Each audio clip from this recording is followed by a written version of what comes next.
We are the learners and makers. We're heading back into Oregon, but yet again, shifting smoke shifted our plans. Leaving Miracle Hot Springs in southern Idaho, we made a quick change that would take us both to somewhere new and somewhere it was time to return to.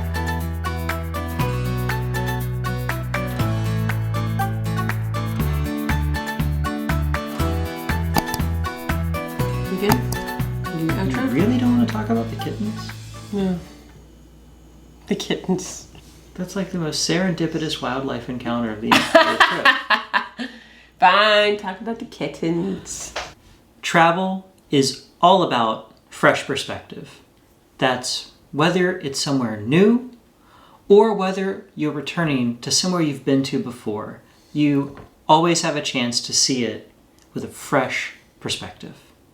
I would say it's also all about flexibility. It is. Oh my gosh. Because we had to change again where we were staying, what we were doing. Because originally we thought we were going to be camping up in the Wallowas. In northeastern Oregon. And it was just yo-yoing as far as air quality. Some days it was in the red, sometimes it was in the green, and it would be back and forth all in one day. And when you're camping, you have no place to retreat to if it's bad. You're just stuck in the outside all the time. And so we decided that the safest bet would be to head into Oregon a little further and that we might get better air quality near John Day. Yep. I think it's kind of like when we were going to Steamboat Springs and then ended up in Glenwood Springs. We have this kind of ongoing list of where we might want to go to, where we might want to end up, and just, having that list there when something didn't work out for us, it made it so we could quickly shift and still feel like we were getting a major win. The thing about John Day is we had actually gone to John Day a couple of years ago as part of a multi-family trip. It was our first time seeing this phenomenal part of Oregon. And actually, ever since that original trip, we had been talking about when we would go back. And lo and behold, this was going to be the year. Today, the learners and makers return to John Day Fossil Beds to get a new badge and walk the boardwalk again.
To keep exploring and learning about my national parks. Okay. Ooh. And I think that they are exceptionally awesome. Awesome. They've got dinosaurs on them. On the flatbeds. Look at that.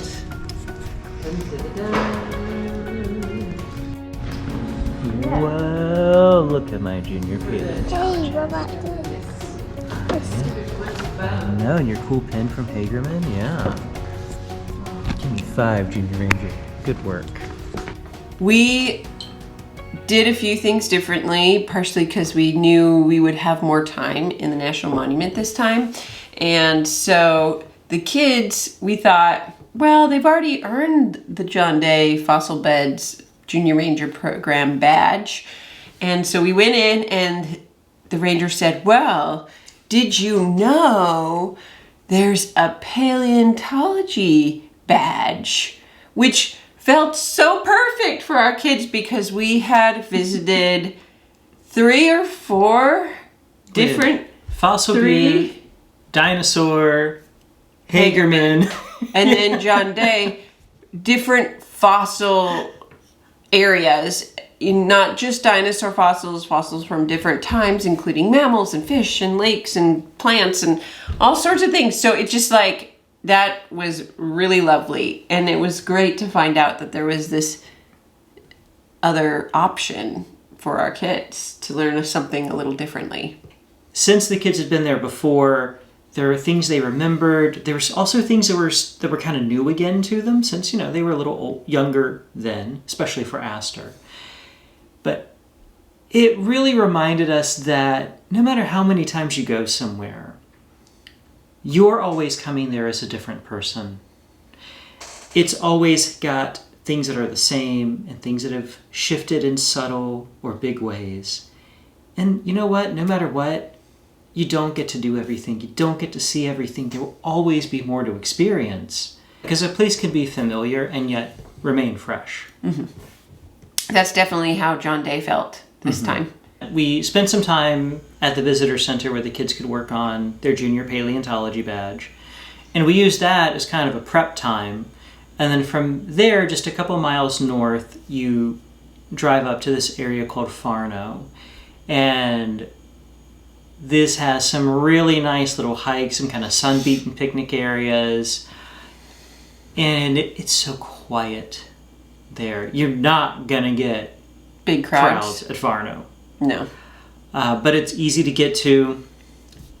And it led to some of those wonderful, serene desert walks where you can just feel that ancient history all around you and feel how that stone seems so solid, but it's not. It is just shifting in time.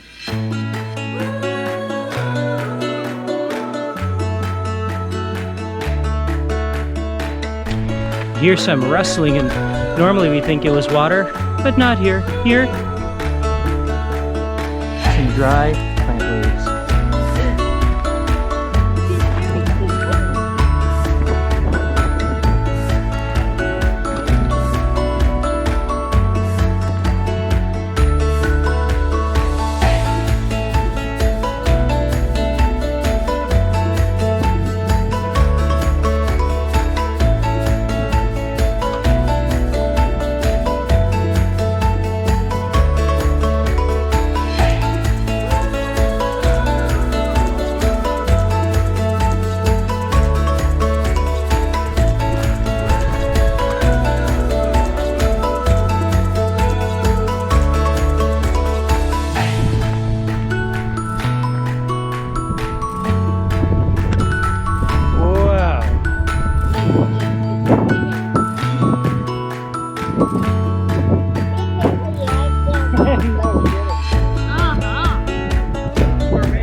And it just feels like otherworldly. It does. I mean, it feels like maybe a different planet or Yeah. something like that. The rock formations and the way that the ash and everything is cooled, and it just is super interesting to see, really unique.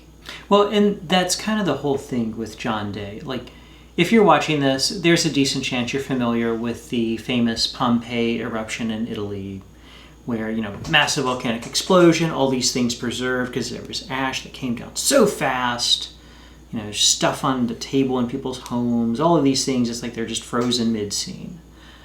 And John Day is like Oregon's Pompeii. This isn't dinosaurs, but it's later in time, closer to our time. huge eruption, lots of ash, freeze frame. Mm-hmm. And it's amazing. Like, I think we talked about this some in our previous video, which we'll link to down below, about Eastern Oregon. But the fossils you see here, it's not a huge dinosaur skeleton. You've got different animals, but you've got like flower petals. Mm-hmm. They're just so exquisite. Yeah. We good? Do you outro? You really don't want to talk about the kittens? No. The kittens. That's like the most serendipitous wildlife encounter of the entire trip. Fine, talk about the kittens. My wife doesn't want me to talk about this part of the trip. We have had lizards in our fire pit. We have walked down to a driveway at a relative's cabin and there was a moose standing there. But nothing could have prepared us for being at our campsite near John Day and hearing mew.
And the kids are like, Daddy, there are kittens.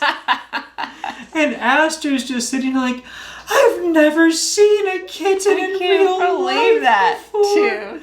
These 3 kittens were living No, it was wild more like in the campground. 4. I think it was, Was 4 it 4? kittens. Okay. And now and again, they would come over near our campground, sniffing around our site, and the kids were just so enthralled. Yes, they were smitten. It was the ultimate wildlife encounter of the entire trip, apparently. I disagree. John Day could have been our final stop, but it was not.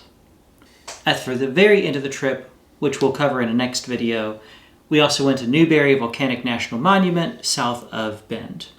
Thank you so much for coming with us back into Oregon. It has been such an amazing road trip. We will be sharing more in our next video, so be sure to tune in. Subscribe to our channel on YouTube and ding that bell so you get notified whenever we drop a new video. Follow our everyday adventures on Instagram at Learners and Makers, and we have more in-depth travel destination pieces, details about our trip, and a lot more about family travel at our website, learnersandmakers.com. Thank you so much for joining us, and we will see you next time.